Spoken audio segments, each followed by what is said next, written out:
What is Latinx Cultural Heritage Month and why is it called like that?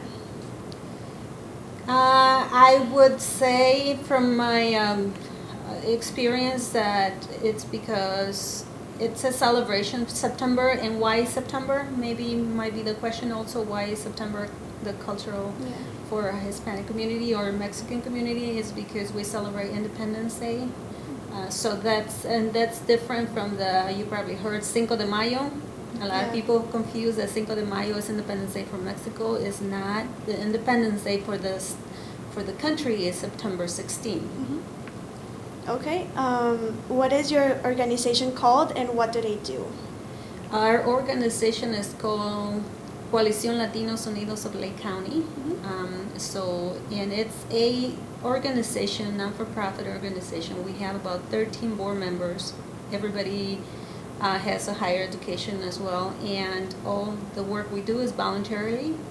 We provide, we do fundraising and also provide scholarship for students. We usually give 4 scholarships a year, every year. And recently this year we also awarded 2 other scholarships to some other students, so there's a total of 6 scholarships that we do. There's also a lot of networking that the group provides or does for the community. And there's a lot of organizations also, many of those non-for-profit, that we do networking and exchange of information as far as services for the Latino community. So everybody has the resources, so they send the people to the proper resources that they need. What made you want to get involved in Coalición Latinos Unidos of Lake County? Well, my profession is in counseling psychology, so I actually have that desire to help people. And like I said, being a first generation immigrant, I feel there is a lot of need of resources offered to the Latino community that a lot of the times they don't get them because they don't have the necessary resources, they don't know where to go. And I feel that I can hopefully make a difference by being in this organization to network with other organizations and tell them like what kind of services are out there so they can pass that information along to the community and reach more people than if it was just me by myself. The amount of people I reach would be limited compared to being in an organization like this, that we have all these other organizations. It will be a lot more efficient and effective. Yeah, I like that. What do you want like high schoolers to know about Latinx Cultural Heritage Month? Well, one of the things that would be important is like the Hispanic culture is very rich in many different like arts, and our language is, most of the country speaks Spanish, obviously.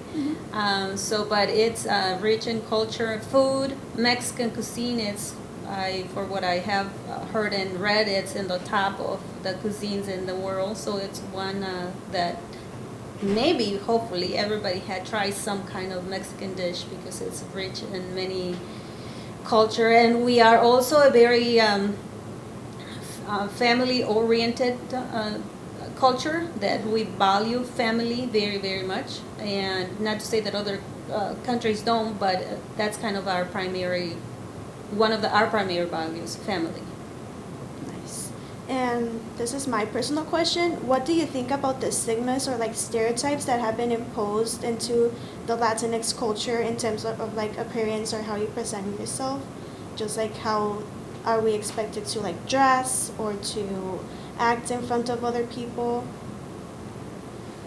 I personally would feel about that we have to be proud of who we are and not be ashamed of who you are or try to pretend to be someone else or kind of copy other people or other cultures. I believe that it's important that we are proud to be who we are and not be ashamed of who we are, or speak the language that is your language, culture primarily is Spanish, and just be proud of who you are.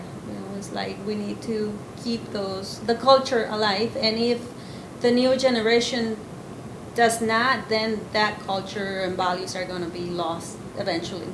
Yeah, because I think in media we're expected to look a certain way and how like we're portrayed in movies or other like TV shows and stuff like that. And I just think it's important to recognize that it's not just what we see in movies or in media in general.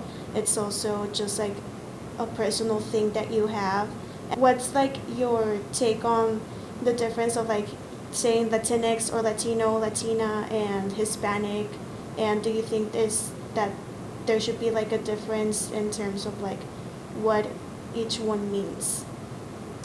Well, there's a lot of, I guess, confusion sometimes with people as far as calling them different terminology. We were in our last board meeting actually, and referring to this interview where I was talking to our board members.